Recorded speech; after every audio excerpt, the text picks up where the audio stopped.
Radioku Inspirasi Spirit Hati di program Sehatku. Selamat pagi untuk Radioku Batam, Radioku Bogor, Radioku Aceh Besar, dan juga Radioku Majalengka yang masih stay tune untuk terus ikut menyiarkan acara ini ya. Dan kembali kita ke topik, yaitu tentang kesehatan lansia, yang memang katanya kesehatan lansia itu menjaga kualitas hidup di usia emas. Tadi Pak Dokter mau nyampaikan apa?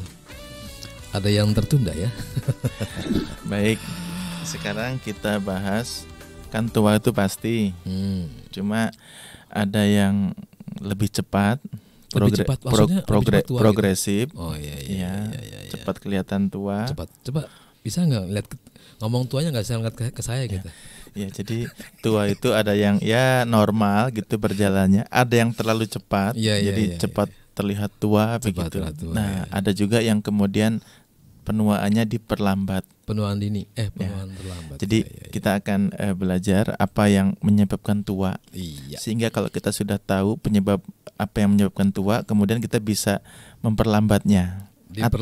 Atau kalau yang pingin cepat tua, dipercepat. Cuma kan nggak ada ya. Tapi ada. Saya tadi baca ada definisi tua menurut psikologis. Jadi gini. Jadi ada yang karena ingin berwibawa dipanggil abah sebelum tua, atau dipanggil eyang atau dipanggil mbah. Iya. Nah, jadi itu pengaruh ya? Itu karena dipanggil demikian karena kan lebih bijaksana, bijaksana, lebih arif, lebih bisa wise gitu kan. Jadi dibanding dipanggil Kang misalkan gitu. Kang itu. Justru orang-orang di kota besar sana kalau orang tua dibilangnya Bang, Bung. Jadi tergantung nanti tujuan psikologisnya arahnya kemana kan begitu. Ya, kadang kita memanggil abah pun kehormatan ke guru kita atau ke yang dituakan kan begitu. Bukan kemudian kita ngejek dipanggil abah tuh biar kelihatan tua, enggak, karena itu juga senang dia dibilang gitu. Karena lebih ke arahnya bahwa dipanggil abah itu karena ilmunya, karena ya lebih bijak seperti itu. Nah, kembali ke laptop. Jadi penyebab tua itu ya satu tadi programnya sel itu sendiri. Jadi program sel nggak bisa sel itu kemudian tidak berproses. Pasti proses sel itu menuju tua, semua sel pasti. Jadi ada penuaan sel itu pasti. Mati juga sama. Nggak, kalau misalkan mau dihentikan, nggak ada caranya kan begitu. Jadi penuaan sel itu pasti. Nah, penuaannya karena apa nih yang percepat? Nah, di literatur banyak sekali, tetapi yang paling sering adalah 3 hal. Apa itu? Yang satu polusi kendaraan. Ya, jadi zaman sekarang itu yang membuat seseorang itu jadi kelihatan tua, lebih cepat tua itu polusi. Jadi dia menyebabkan radikal bebas. Radikal bebas itu yang menyebabkan sel-sel itu lebih cepat tua. Yang sering belakang knalpot ya.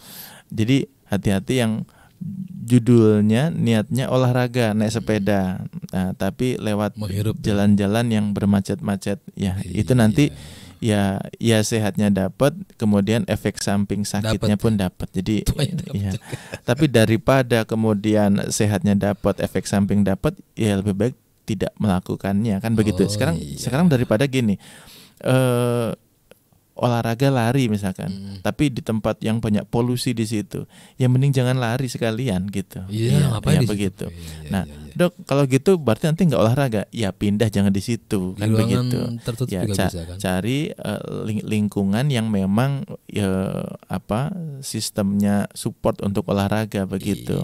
Jangan di daerah industri tengah kota olahraga. Padahal di rumah sendiri juga bisa ya olahraga. Nah, dimanapun sebetulnya sih. Nah, tinggal apalagi dengan tujuannya. Jadi daripada olahraga kemudian tidak ada produktif, ya mending olahraganya bersih-bersih rumah kan begitu, lebih produktif.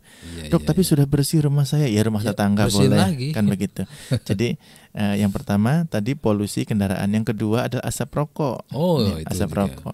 Baik baik yang aktif apalagi yang pasif gitu kan. Yang sering kita sampaikan bahwa yang pasif ini kerugiannya dua nih. Ada dua ya. Rugi lahir batin. Jadi lahiriahnya tetap menghirup asap rokok, sehingga dapat radikal bebas. Paparan asap rokok itu yang mempengaruhi kesehatan, kebugaran. Asap yang kedua adalah ya tidak rasa nyamannya di hati kan begitu. Jadi ya dua kerugiannya lahir batin.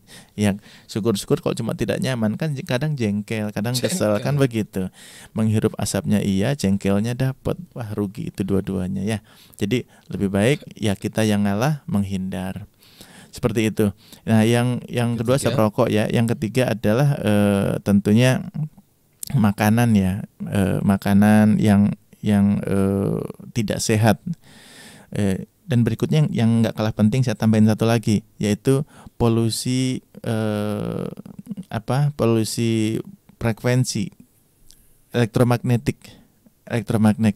Jadi ada penelitian bahwa pengaruh elektromagnetik terhadap sel itu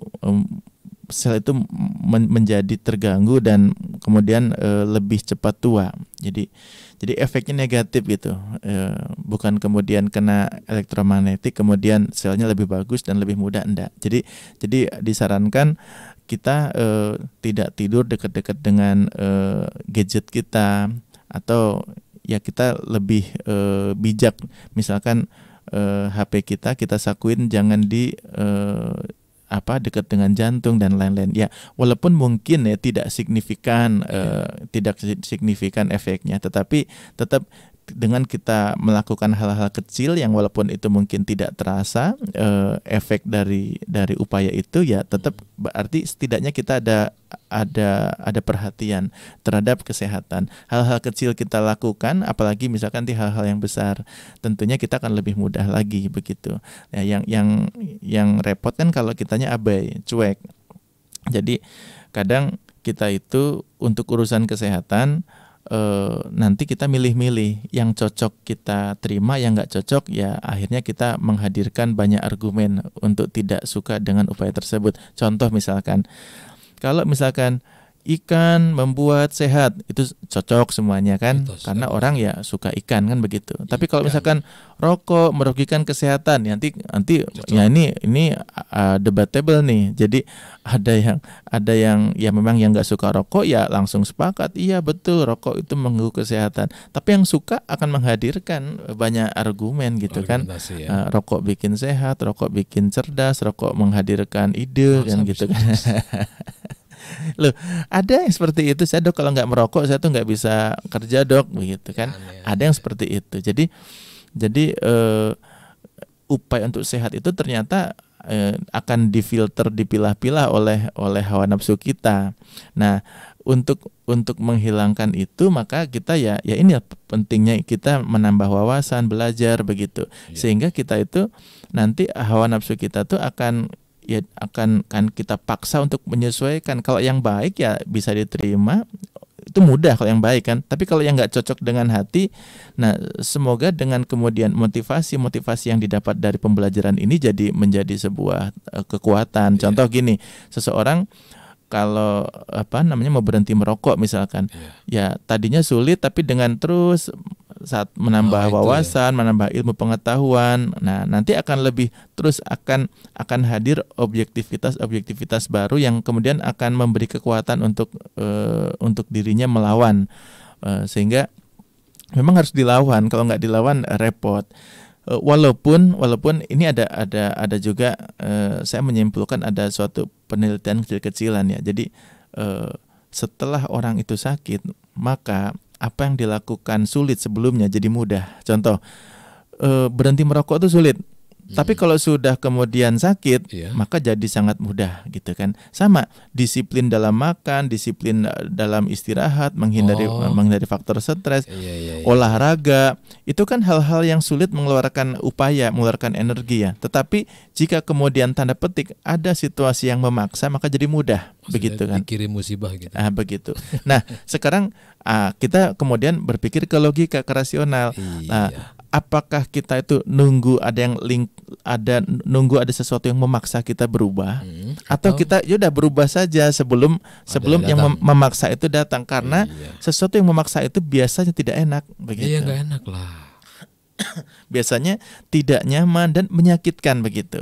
Nah, jadi berhenti merokok itu bisa nggak ya saat semuanya baik gitu fungsi tubuh kita, paru-paru masih kondisi baik, jantung baik, hipertensi tidak ada, diabetes tidak ada, berhenti merokok itu jauh lebih bagus kan, dibanding kemudian nunggu keadaan yang memaksa berhenti merokok begitu. Jadi nah terus kenapa dok kan tetap bisa berhenti? Iya, tapi keadaan itu biasanya sesuatu yang sifatnya sudah rusak begitu. Jadi contoh misalkan keadaan paru-paru kita yang misalkan penyakit paru obstruksi kronis misalkan, atau jantung jantung kardiomegali, penyempitan di sana sini, itu kan tidak bisa pulih ke keadaan 10 tahun yang lalu gitu, tidak bisa. Jadi organ-organ tubuh kita yang terlanjur rusak itu tidak bisa dikembalikan keadaannya seperti 10 tahun sebelumnya, nggak bisa. Beda dengan batuk pilek, dengan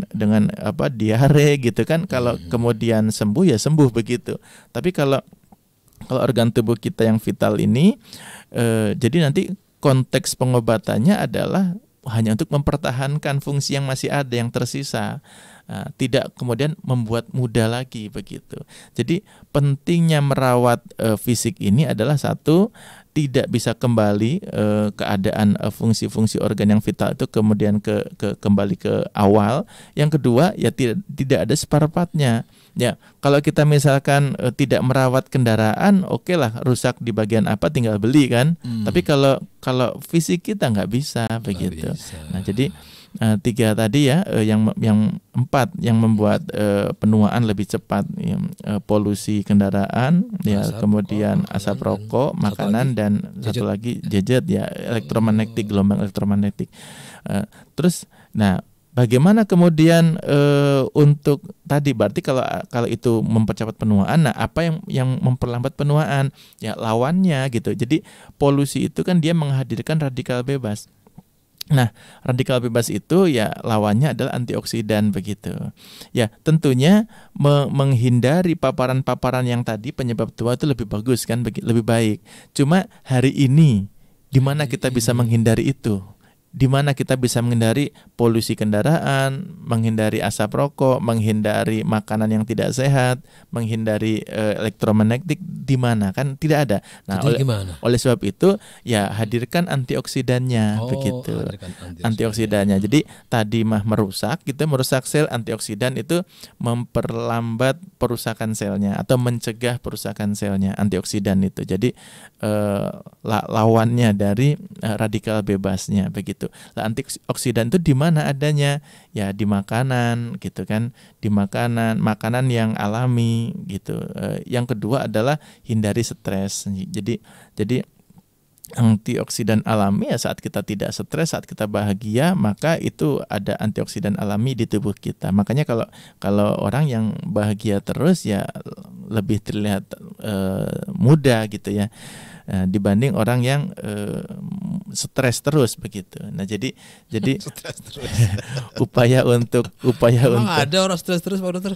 Ada setiap hari. Iya, jadi ada loh orang begini apa kan enaknya itu, Pak? Normalnya kan memang normalnya mental tuh berkembang ya. Kemarin pemarah banget, sekarang ya agak pemarah kan gitu, lumayan.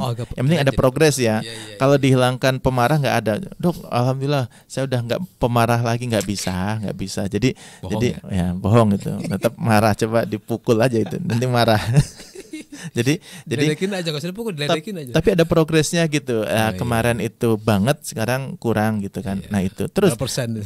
Nah introspeksi saja kita tuh termasuk yang mana yang sering mengganggu rasa bahagia kita. Kan sebetulnya bahagia itu saat tidak adanya jengkel, marah, kesel, mangkel kan gitu. Ya karena itu nggak mungkin jadi satu di satu waktu kan. Mungkin dok saya bahagia tapi marah gitu, nggak bisa gitu, nggak bisa. Jadi pasti adalah hal-hal yang berkebalikannya dengan bahagia itu ya. Nah itulah yang menjadi tadi berkurangnya antioksidan lah begitu ya, sehingga kita cepat tua begitu. Itu kemudian dari menghindari stres, kemudian makanan, dan tentunya tadi menghindari sebisa mungkin, semaksimal mungkin dari polusi begitu. Ya termasuk tadi olahraga ya jangan ke tempat keramaian, kendaraan, tapi olahraga ke tempat yang oksigennya banyak seperti itu. Nah, itu yang sering kita lupakan. Itu mungkin jadi ada yang mempercepat tuanya, ada yang memperlambat tuanya. Jadi baiknya pilih yang mana? Memperlambat ya. Kalau tua sih pasti ya, semua orang juga pasti tua. Ya, oke, baik, kita masih banyak ulasan yang akan disampaikan tentang kesehatan lansia ini. Untuk kita jeda dulu sebentar, kita akan dengarkan dulu beberapa pesan-pesan berikut ini, dan jangan lupa untuk Anda yang mau bertanya-tanya, Anda bisa gunakan telepon di 085284700147. Untuk SMS atau WhatsApp di 081321461079. Kami segera kembali.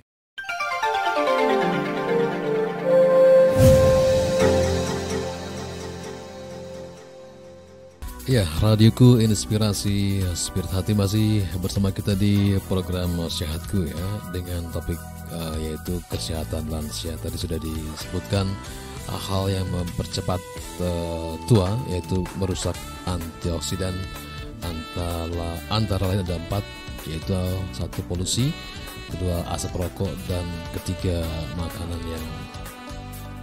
makanan, terus juga yang keempat gelombang magnetik. Jadi kita baiknya untuk sedini mungkin bisa mengambil antioksidan alami ya. Oke, saya mau nanya dulu kan ya kepada Pak Dokter nih, apakah benar orang tua atau lansia itu harus banyak istirahat dan nggak boleh banyak bergerak? Bener nggak sih? Itu ada yang bilang kayak gitu. Baik, relatif ya. Jadi kalau sudah sepuh itu terlalu banyak gerak ya salah. Oh, salah tak? Kurang gerak juga salah. Jadi, gitu. Ya relatif, akhirnya relatif. Jadi tetap, tapi yang bergerak aktif itu lebih bagus, lebih baik. Iya, dan itu harus sejak muda ya, sejak belum masuk ke usia lanjut, kita sudah punya kebiasaan yang layak untuk dipertahankan sampai usia lanjut. Contoh misalkan pagi hari berjalan ke masjid subuh. Ya, nah, itu adalah gerakan yang luar biasa, sendi-sendi semua aktif. Belum lagi kalau ketemu orang senyum itu hormon hadir, hormon sehat.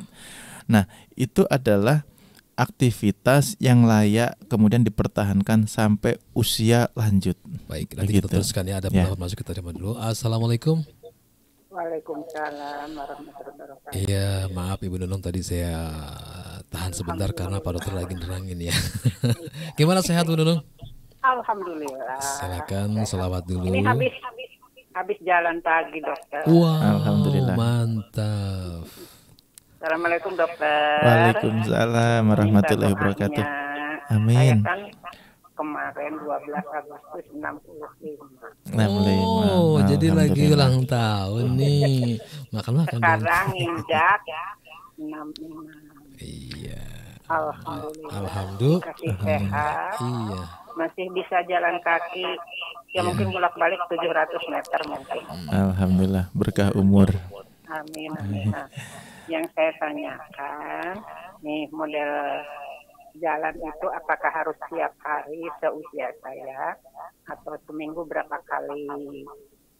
Baik. Jadi kira-kira ya kan, jangan kecapean, jangan kesantean. Memang gerak itu kadang-kadang kalau di rumah aja, Dokter, kayak sakit badan tuh kalau nggak gerak. Betul. Cuman hanya jalan paling 300 meter bolak-balik ya 600 meter, itu kan terasa ke badan tuh kayak segar, terus kayak fit gitu tuh.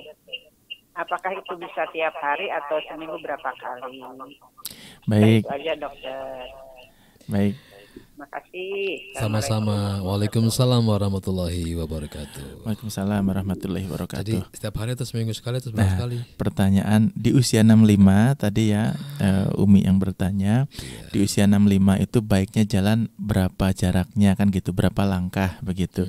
Nah, itu dikembalikan ke keadaan masing-masing. Kemampuan juga ya. Iya, karena itu tadi sebelumnya tadi saya jelaskan ya, bahwa jika kita sudah punya kebiasaan di usia muda untuk berjalan kaki sejauh tertentu, maka itu bisa kita pertahankan kebiasaan itu, jalan kaki itu untuk sampai usia tua tuh dipertahankan kebiasaannya.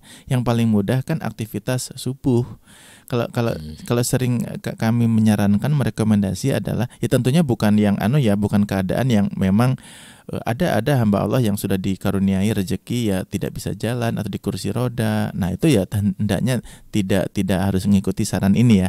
Tapi kalau bagi yang masih normal itu, maka jalan kaki di subuh itu luar biasa manfaatnya. Satu, sendi-sendi itu akan bergerak semuanya ya.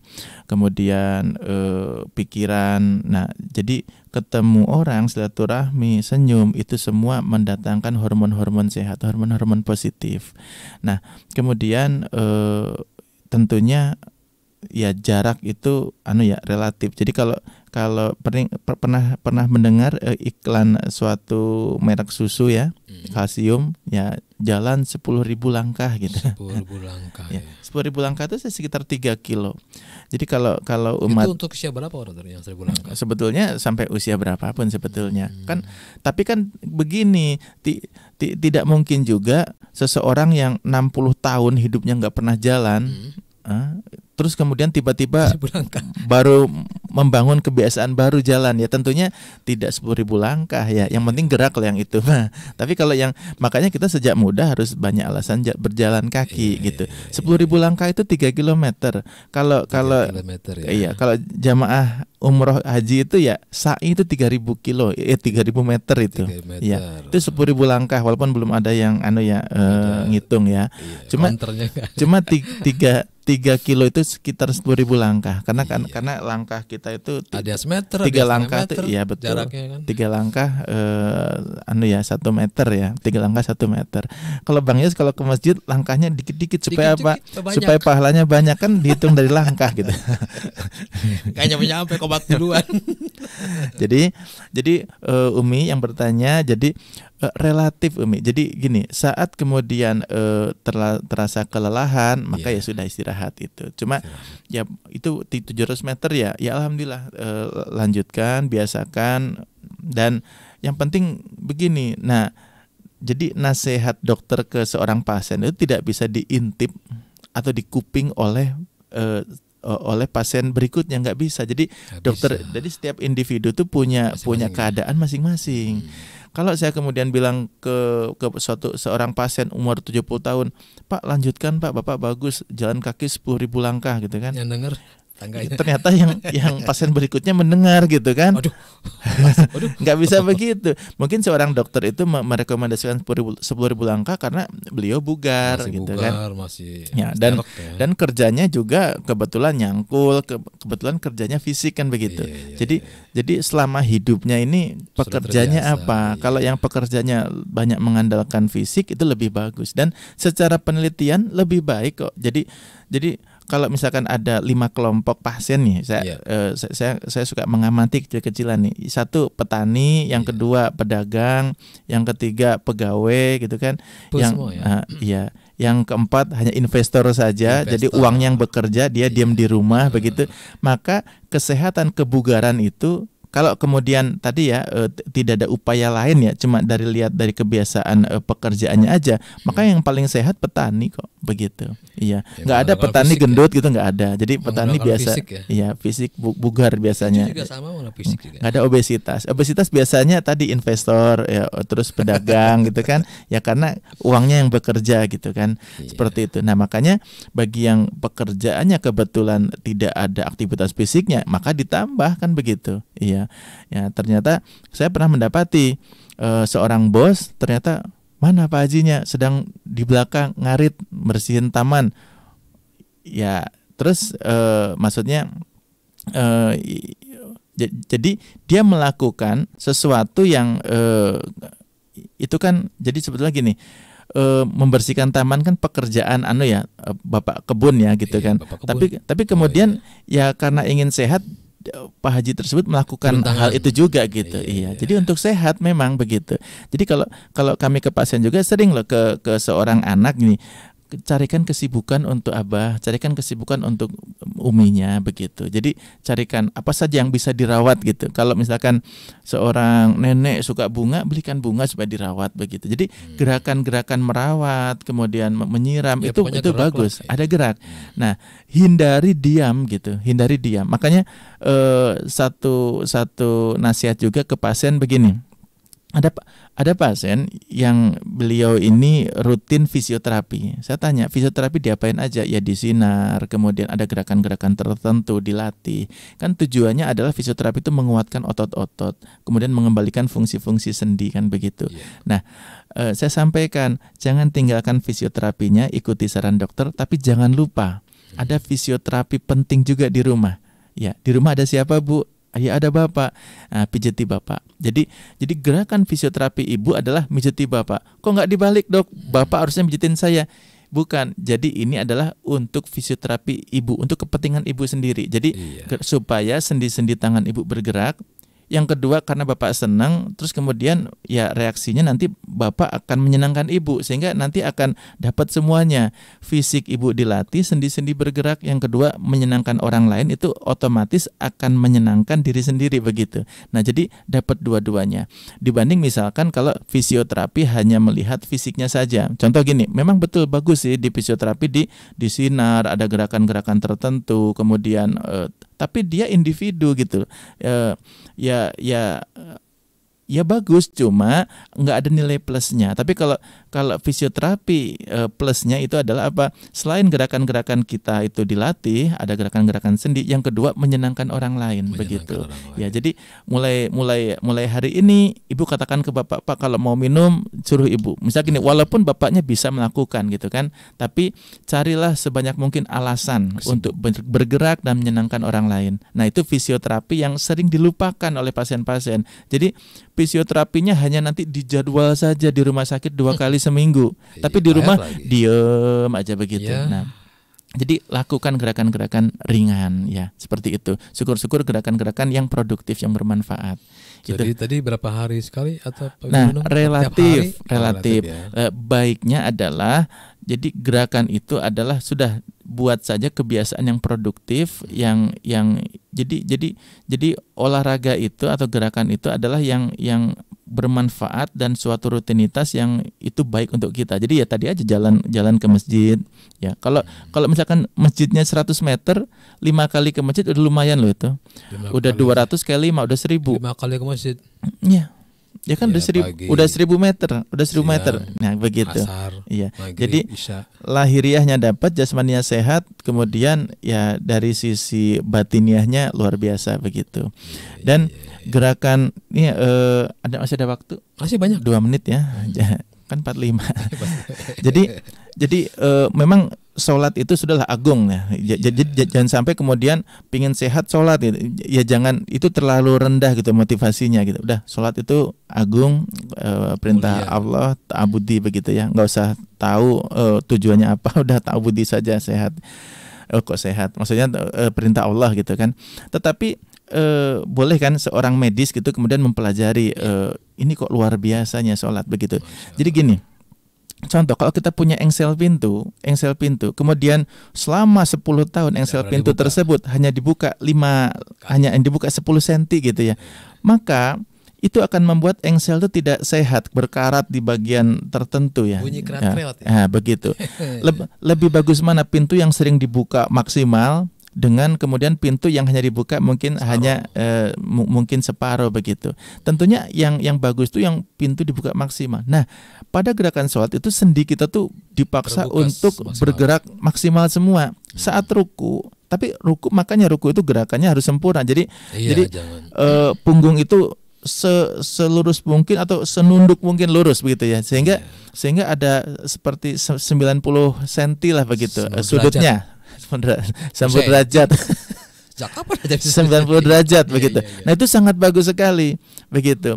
Nah, kemudian sujud, kemudian duduk di antara 2 sujud itu kan lutut kita dipaksa untuk fleksi. Itu namanya fleksi ya. Jadi karena ada penelitian barat yang mengatakan begini. Gimana? jongkok itu ternyata luar biasa manfaatnya. Jongkok. Ya, jongkok. Karena jongkok itu membuat lutut kita dia tertekan, fleksi begitu. Jadi sudutnya habis sampai kemudian nempel full begitu. Ya? Full begitu. Ya. Jadi andai ada orang yang nggak pernah jongkok, dia akan bermasalah di lutut begitu. Seumur hidup nggak pernah jongkok, maka akan bermasalah di lutut. Ya, alhamdulillah rumah saya nggak pakai yang jongkok, nggak pakai yang berduduk, pakai yang jongkok. Lah kita, masya Allah punya kewajiban yang luar biasa, sholat. Jadi sujud itu full ya. Full duduk di antara dua sujud itu full. Jadi seperti itu jadi jongkok pun luar biasa manfaatnya, apalagi gitu. Nah, duduk di antara dua sujud seperti itu. Jadi apalagi kita lima waktu dalam sehari, ditambah lagi ya sunnah-sunnahnya, masya Allah gitu. Jadi kalau kita misalkan punya rutinitas itu saja sudah cukup untuk kita tuh sehat, nggak ditambah lagi senam deh gitu, nggak perlu lagi senam gitu. Jadi perbanyak aja rokaatnya. Gitu aja sudah cukup, lebih dari cukup gitu. Iya. Jadi kalau dokter, jadi nggak boleh senam. Boleh saja. Ya boleh saja. Niati silaturahmi gitu, tapi dengan tetap menjaga ya seperti itu. Jadi cukup bagi dok, gerakan apa? Dah cukup tadi aja, kita punya 5 waktu sehari sholat, ditambah lah ya, lebih banyak sholat lebih bagus lagi. Itu tidak cukup, tidak perlu ditambah lagi aktivitas lain seperti itu. Sekarang gerakan sholat itu kan ada yang cepat, ada yang lambat. Ini yang baiknya bagaimana? Ya kalau yang kalau cepat karena udur ya nggak apa-apa, misalkan udur ya, kereta mau datang semenit lagi kan gitu. Tapi kalau dalam keadaan normal, kalau cepat jadi gini, kan kita bisa ingin maksimal lahir batin kan. Ya sekarang gini, secara tumaninah itu dapat mana, yang cepat atau yang tumaninah kan begitu. Kan gitu. Jadi semakin tumaninah ternyata tadi karena gerakan suatu baik ya, manfaatnya ya luar biasa dari sisi medis. Tentunya semakin tumanina semakin baik. Iya, itu intinya. Itu. Baik, kita kembali setelah pesan-pesan berikut ini.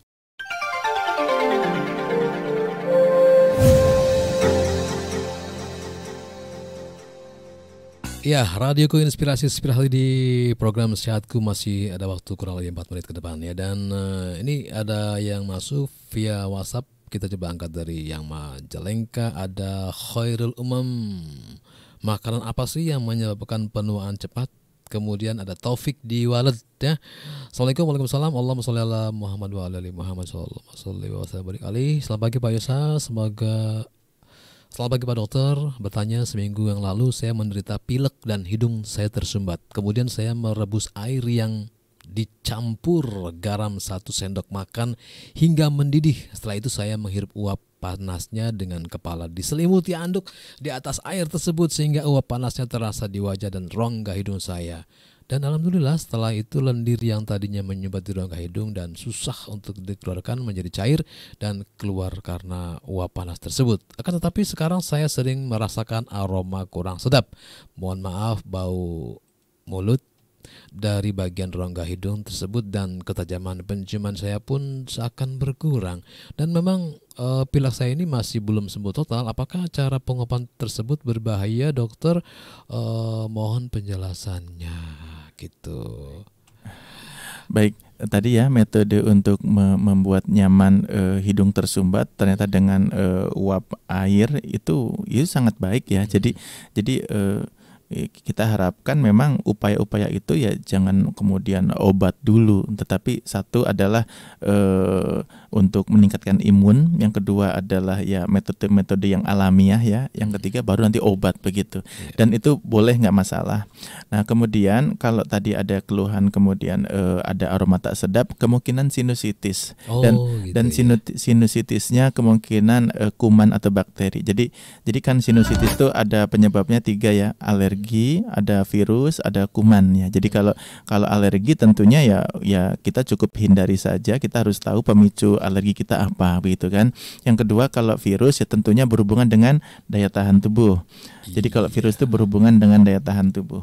Nah kalau yang kuman, nah ini cirinya ada aroma tak sedap, bau dan lain-lain. Itu harus ke dokter. Nanti dokter akan memberikan antibiotik biasanya.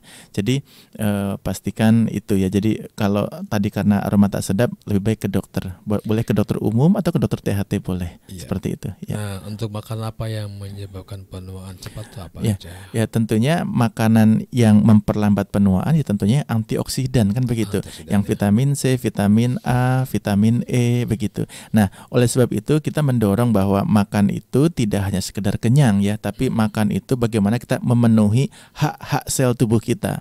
Mata kita selnya butuh vitamin A, kemudian otot butuh vitamin B, daya tahan tubuh kita butuh vitamin C, kulit kita butuh vitamin E, tulang kita butuh vitamin D. Maka memenuhi aneka ragam makanan untuk memenuhi hak setiap sel tubuh kita itu jadi sebuah kebaikan, amal soleh gitu kan. Karena konteksnya begini, kalau kita tidak penuhi hak, maka ya kita berarti ya tidak memenuhi hak, kan hukumnya bagaimana? Ya kurang baik begitu ya. Ya walaupun itu hukum akli sih, seperti tidak syariah. Jadi tidak dosa juga kita tidak makan wortel, tidak dosa kita tidak makan buah-buahan, tetapi secara hukum sebab akibat akal, jadi kita nggak memenuhi sel-sel tersebut. Akhirnya apa? Ya tentu selnya ya akan berkurang kebugarannya, secara sunatullah begitu. Kalau kita ingin sehat mata, kita makan wortel, makan buah-buahan, makan sayur. Kita pingin bugar, terhindar dari anemia, maka kita makan yang banyak vitamin, zat besinya dan lain-lain begitu. Nah, sehingga nanti makan itu yang tadinya yang penting kenyang, tetapi kemudian akan berpikir, oh hari ini saya harus makan sehat, seperti itu. Jadi kita akan mengupayakan menghadirkan makanan-makanan yang berkualitas, seperti itu. Iya, sebetulnya masih ada 2 pertanyaan lagi yang tersisa pagi ini, tapi kita akan pending untuk ketemu kita di berikutnya ya. Ada dari Umi Rina di Sumedang dan juga dari Yuyu Fitriani. Mohon maaf karena waktu kita terbatas. Insya Allah kita jawab di pertemuan yang akan datang. Tapi untuk pekan depan insya Allah Pak Dr. Riko yang hadir ya. Tapi nggak apa, masih ada waktu kok ya. Baik, silakan untuk Pak Dokter memberikan kesimpulan kesehatan lansia untuk pagi hari ini. Baik, tua itu pasti. Nah, tapi kita wajib berikhtiar bagaimana supaya tuanya kita itu kita satu tepat menyikapinya, tepat mensyukurinya, dan kemudian produktif.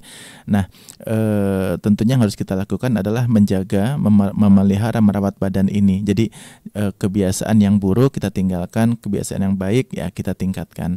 Dan tentunya yang paling penting 3 hal tadi yang kita bahas ya hari ini. 1, bahwa nutrisi harus baik. Yang kedua, hindari baik yang dihirup, yang dimakan adalah yang membuat radikal bebas. Yang dihirup polusi, asap rokok dan makanan, kemudian yang radikal bebas yang berasal dari pengolahan yang tidak sehat, kemudian bahan kimia, pengawet dan lain-lain. Dan yang ketiga, jangan lupa gerak ya. Jadi kalau pada lansia memang serba salah. Terlalu banyak gerak ya salah, terlalu sedikit gerak pun salah. Tapi semuanya semoga kita tahu keadaan diri kita dan kita melakukan tepatnya aktivitas fisik untuk setiap diri kita lakukan. Jadi jangan sampai kita tuh termasuk yang kelebihan gerak atau mungkin kurang gerak. Jadi saat kan sakit itu kan berasal dari satu, aktivitas melampaui batas, yang kedua tidak terpenuhinya hak tubuh kita. Ya semoga kita diberi kemampuan untuk mengetahui hal tersebut sehingga dapat menghindari aktivitas-aktivitas yang dolim terhadap diri kita. Misalkan aktivitas yang melampaui batas, kurang istirahat, atau mungkin aktivitas kita yang kita tidak berupaya memenuhi hak tubuh kita, terutama dalam hal makan yang sehat, minum yang sehat, istirahat yang cukup, dan hindari faktor stres. Semoga bermanfaat. Amin ya rabbal alamin. Baik, terima kasih ilmu yang disampaikan tadi. Semoga Allah Subhanahu wa taala memberikan kemampuan kepada kita untuk bisa memahami dengan baik dan benar, dan semoga kita bisa mengambil manfaat darinya. Dan tak lupa kami ucapkan terima kasih kepada seluruh jaringan Radioku Network yang sudah merelay acara Sehatku ini ya. Terima kasih atas kebersamaannya. Mohon maaf atas segala kekurangan. Mohon maaf jika ada kata-kata ataupun sikap yang kurang berkenan. Kemudian kita akhiri kebersamaan kita dengan doa kafaratul majelis. Subhanaka Allahumma wa bihamdika asyhadu an la ilaha illa anta astaghfiruka wa atubu ilaik. Saya Yosa. Saya Dr. Firdaus. Wassalamualaikum warahmatullahi wabarakatuh.